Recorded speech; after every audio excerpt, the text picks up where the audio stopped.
ستاندەر پێشنیاری ئەنجومەنی هەماهەنگی و سەرۆک وەزیرانێکی بێلایەن بۆ هەرێم دەکات.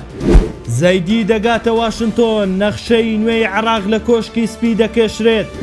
باپیلانی تورکیا ئەحمەد شەرع دەیەوێت لە سووریای نوێ ئەنە کەسە بخاتە شوێنی هەسەدە.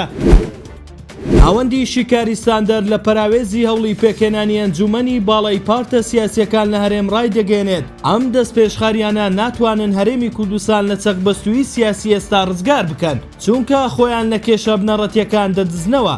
ناوەندەکە ئاماژە بەوە دەکات کە ئەم پێشنیارانە پێشتر تاقی کراونەتنەوە و تەنها دەسەڵاتی گەندەڵکارانیان بەهێزتر کردووە.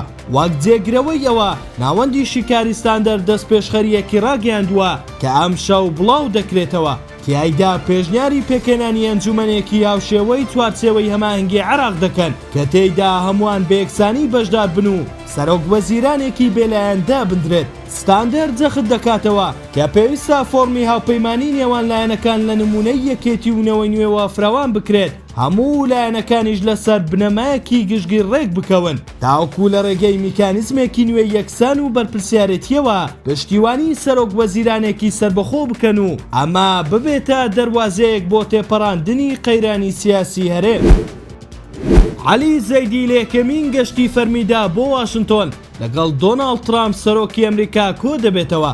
سەردانێک کە وەک وەرچەرخانێکی مێژووی لە پەیوەندیەکانی هەردوو وڵات دەبیندرێت. ئەم گەشتە تەنها دیبلۆماسی نییە، بەڵکو و پاڵپشتیەکی نێودەوڵەتیە بۆ ئەو هەڵمەتە گەورەی زەیدی دژی گەندەڵکاران لە ناوخۆی وڵات دەستی پێکردووە. چاودێران پێیان وایە پێشوازی ترامپ پێگەی زەیدی لە ناوخۆی عێراق و بەرامبەر چوارچێوەی هەماهەنگی و سونە و کورد بەهێزتر دەکات و دەسەڵاتەکانی پۆڵاین دەکات. ئابووری تەوەری سەرەکی سەردانەکەیە. تۆم باراک وەک نوێنەری ترامپ بڕیارە سەرپەرشتی هەموو ڕێکەوتنە ئابووریە زەبەلاحەکان بکات کە لە ماوەی ئەم گەشتە ئەنجام دەدرێن، بە تایبەت لە کەرتی نەوت و گاز و دۆزینەوەی دەرفەتی کار بۆ کۆمپانیەکانی ئەمریکا. هەرێمی کوردستان لە ڕێگەی بەیان سامی عەبدوڕەحمان ڕاوێژکاری سەرۆکی حکوومەتی هەرێم بەشداری لە شاندەکە دەکات کە ئەستێکی باڵا نییە نیشانەی دابەزینی پێگەی هەرێمە لە بەغدا و واشنتۆن.